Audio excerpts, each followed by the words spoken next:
ابن مسعود عنہ فرماتے تھے کہ نبی علیہ السلام نے فرمایا اول الناس بی یوم القیامت اکثرہم علی صلاۃ،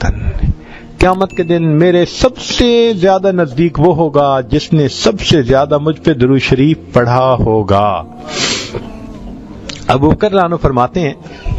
الصلاۃ علی النبی امحق للذنوب من الماء البارد للنار، کہ جس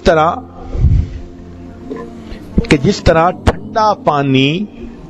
آگ کو جلدی سے بجھا دیتا ہے، درود شریف انسان کے گناہوں کو اس سے بھی جلدی مٹا دیتا ہے۔ ابو ہریرہ عنہ فرماتے ہیں کہ نبی اسلام نے فرمایا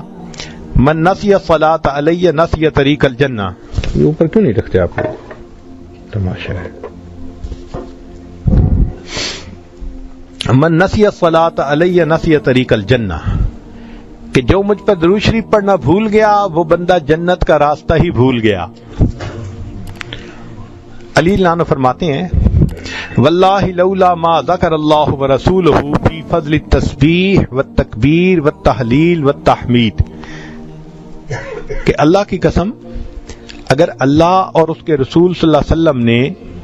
تکبیر اللہ اکبر، تسبیح سبحان اللہ، تحلیل لا الہ الا اللہ، تحمید الحمدللہ، اس کی اگر فضیلت نہ بتائی ہوتی لجعلت کل انفاسی صلاۃ علی رسول اللہ صلی اللہ علیہ وسلم، تو میں اپنا پورا وقت، پورے جو سانس ہیں ان میں نبی علیہ السلام پر درود شریف پڑھتا رہتا۔ تو درود شریف کی اتنی فضیلت ہے، چنانچہ قیامت کے دن جو بندہ درود شریف پڑھے گا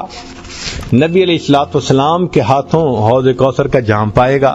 دنیا میں نہیں کچھ بھی ہنسی تیرے برابر، ہے کتنی کشش خانہ کعبہ تیرے اندر،